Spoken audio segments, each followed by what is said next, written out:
Assalamualaikum gigs, gimana nih puasa kalian? Lancar? Belum ada yang bolong kan? Kali ini aku mau ngebahas lagi salah satu peristiwa penting bagi kaum muslim yang terjadi pada saat bulan Ramadan, yaitu penaklukan Mekah. Seperti biasa disclaimer dulu, karena aku bukan muslim jadi mohon maaf jika aku salah dalam penyebutan nama dan tempat, mohon dikoreksi ya. Oke, yuk kita bahas.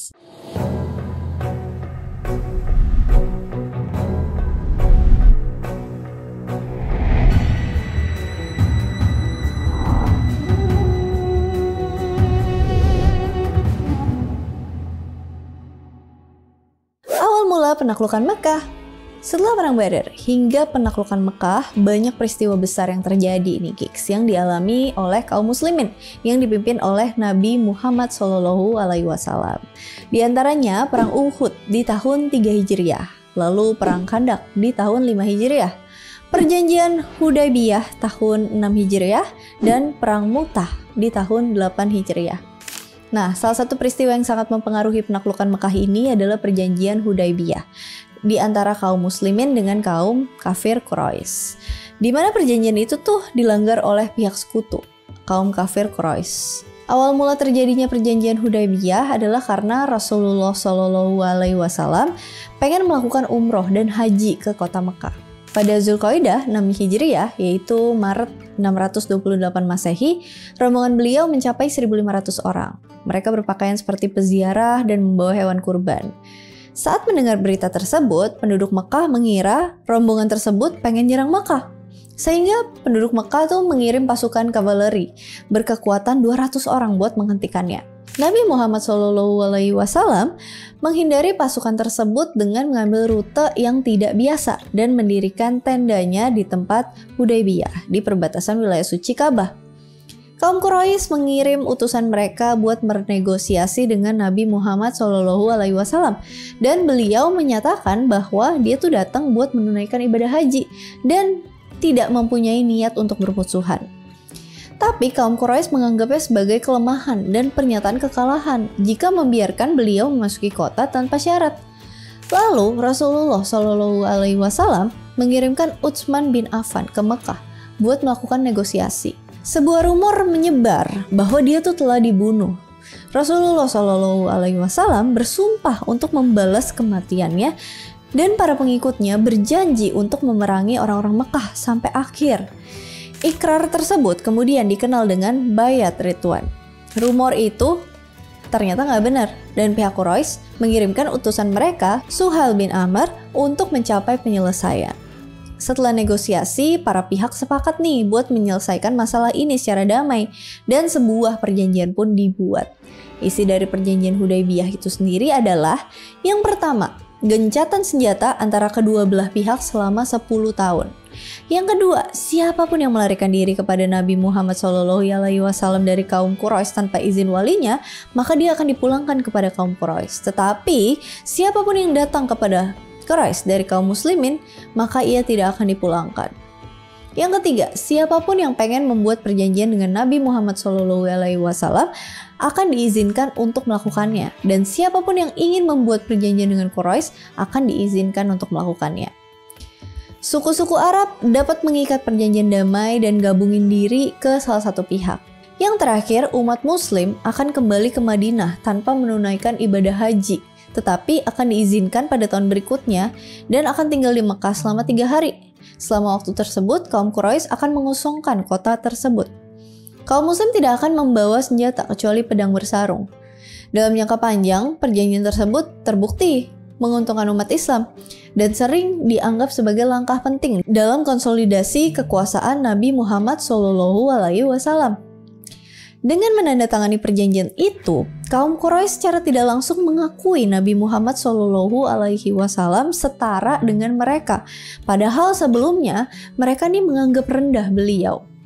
Dan juga Nabi Muhammad SAW mendapatkan akses untuk menunaikan ibadah haji di Ka'bah. Nabi Muhammad SAW mampu meningkatkan daya tarik Islam bagi suku-suku yang menguasai Ka'bah. Gencatan senjata nih memungkinkan Rasulullah SAW untuk memperluas kekuasaannya di tempat lain di Arab tanpa hambatan.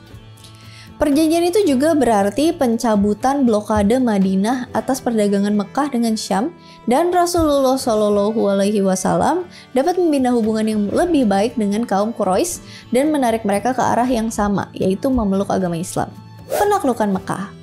Dengan perjanjian itu juga tidak terjadi peperangan selama beberapa saat. Termasuk di antara nota perjanjian adalah siapa aja diizinkan untuk bergabung dengan salah satu kubu, baik kubu Nabi Shallallahu Alaihi Wasallam dan kaum muslimin Madinah atau kubu orang kafir Quraisy Mekah.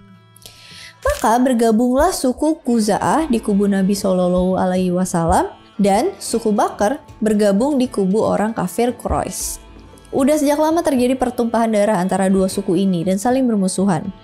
Dengan adanya perjanjian Hudaybiyah, masing-masing suku ini melakukan gencatan senjata. Tapi secara licik, suku Bakar menggunakan kesempatan ini membuat ngelakuin balas dendam kepada suku Khuza'ah.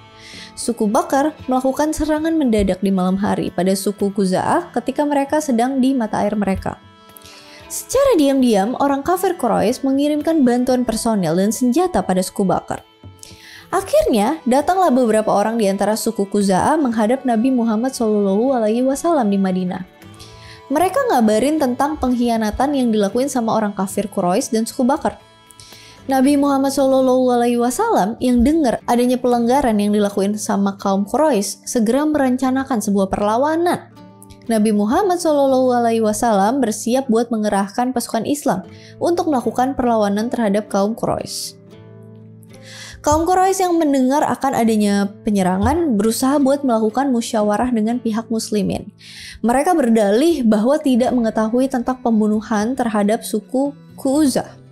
Agar terjadi peperangan, para pemimpin Quraisy mengirim Abu Sofyan buat memperbarui perjanjian karena mereka pikir Nabi Muhammad SAW belum mengetahui kejadian antara suku Khuza'ah dengan suku Bakar. Abu Sofyan berangkat saat itu juga, tapi sebetulnya utusan dari suku Khuza'ah udah sampai terlebih dahulu dan Nabi Muhammad SAW udah mengetahui masalahnya.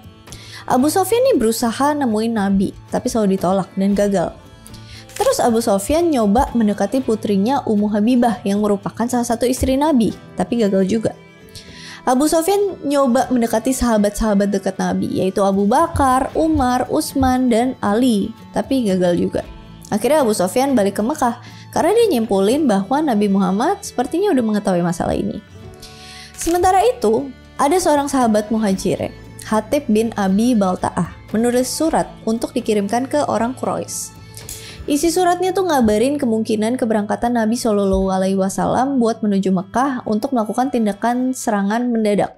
Dan surat ini beliau titipkan ke seorang wanita dan langsung disimpan di sela-sela rambutnya.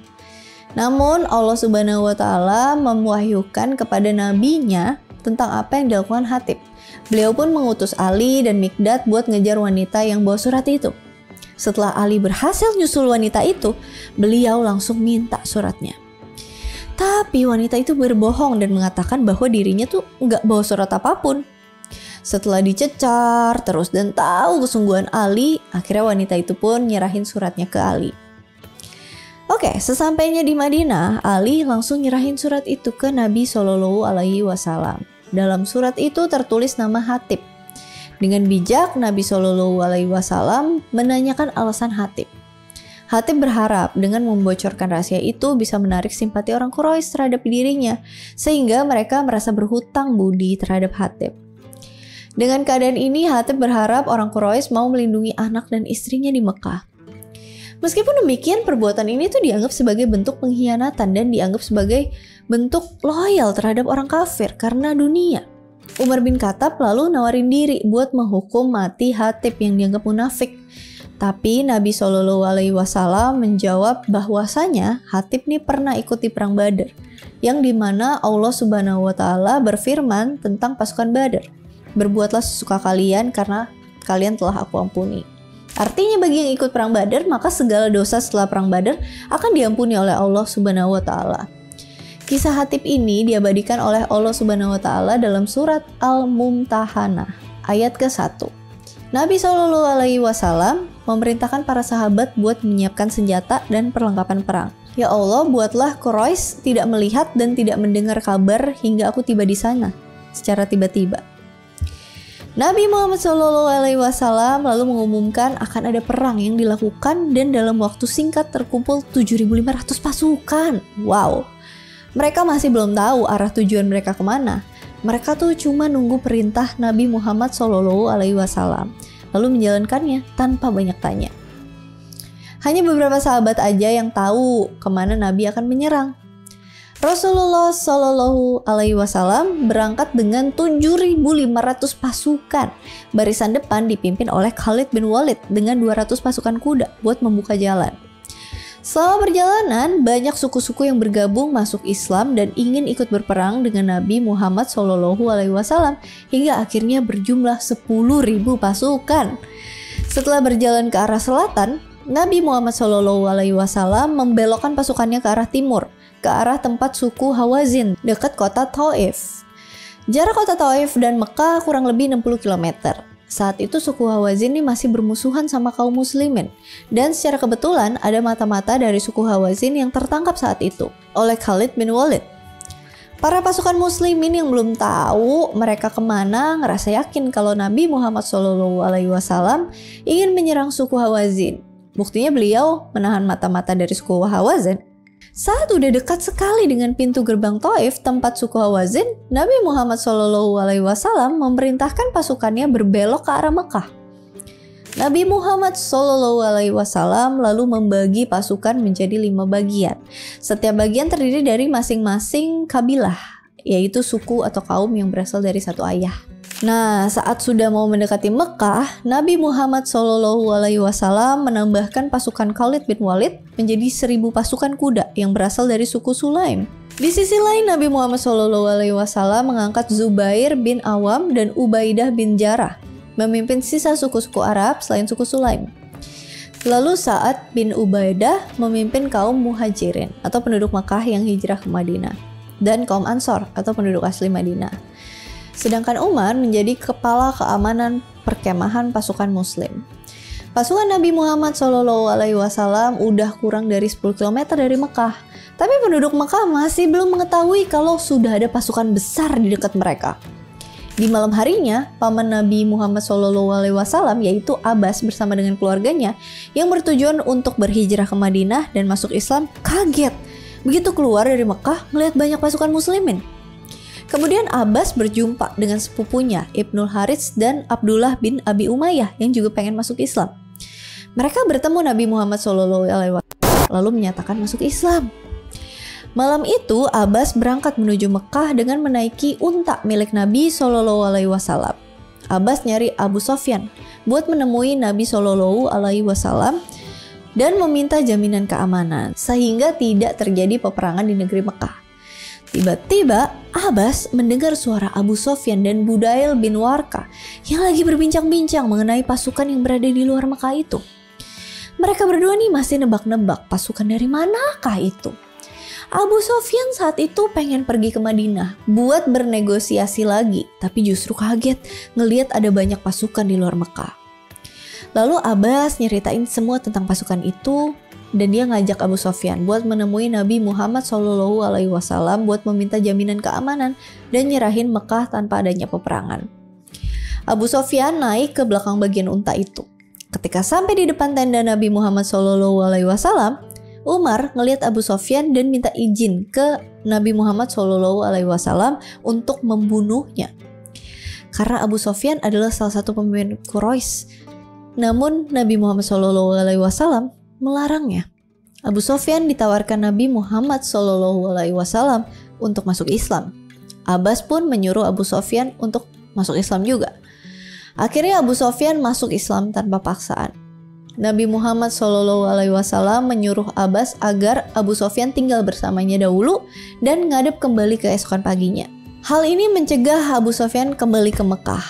Lalu Nabi Muhammad SAW memberitahukan Abu Sofyan untuk siapapun yang masuk ke rumah Abu Sofyan, masuk masjid, lingkungan Ka'bah, dan siapapun yang menutup pintu rumahnya akan dijamin keamanannya oleh Nabi Muhammad SAW.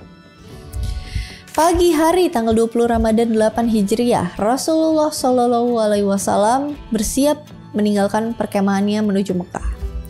Sebelum berangkat, beliau memerintahkan Abbas buat ngajak Abu Sofyan menuju jalan tembus lewat gunung. Diam di sana sampai semua pasukan muslimin lewat di sana.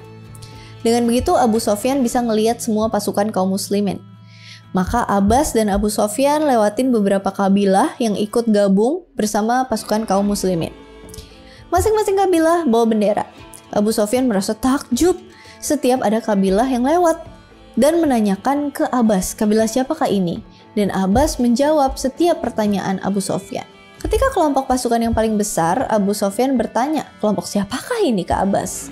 Abbas menjawab, itu adalah Rasulullah Shallallahu Alaihi Wasallam bersama Muhajirin dan Ansor. Abu Sofyan berucap, tidak seorang pun yang sanggup dan kuat menghadapi mereka. Lalu Abu Sofyan kembali ke dalam Mekah, lalu menuju Ka'bah yang sudah ditunggu sama pemimpin Quraisy lainnya. Abu Sofyan menjelaskan kalau udah ada pasukan besar muslimin gak jauh dari Mekah. Dia nyaranin kaum kafir Quraisy untuk menyerah karena percuma aja buat ngelawan. Abu Sofyan udah ngeliat sendiri bagaimana persiapan dan perlengkapan pasukan muslimin yang tidak mungkin bisa dikalahkan. Sementara itu Nabi Muhammad SAW lalu bagi pasukan jadi 4 bagian ketika akan memasuki Mekah. Bagian depan dipimpin oleh Khalid bin Walid, bagian kiri dipimpin oleh Zubair bin Awam dan Ubaidah bin Jarrah, bagian kanan oleh Sa'ad bin Ubadah, dan bagian tengah oleh Nabi Muhammad SAW. Tapi pintu gerbang Mekah udah dibuka, tanda Mekah udah nyerah. Nabi Muhammad SAW memberi perintah ke pasukannya, jangan bunuh siapapun di kota Mekah, kecuali 10 orang yang akan dijatuhi hukuman mati oleh Nabi Muhammad SAW. Mereka adalah Ikrimah bin Abu Jahal. Anak dari Abu Jahal ini punya andil bunuh 20 orang dari suku Khuza'ah. Walau akhirnya Ikrimah minta ampunan dan masuk Islam. Wahsy bin Harb, dia adalah pembunuh paman Nabi yaitu Hamzah, namun dia minta maaf dan masuk Islam. Hindun binti Utbah, istri Abu Sofyan yang memerintahkan membunuh paman Nabi yaitu Hamzah dan makan jantungnya di perang Uhud. Hindun juga akhirnya minta ampunan dan masuk Islam. Abdullah bin Sa'ad, dia adalah penulis wahyu Nabi tapi akhirnya murtad keluar dari Islam.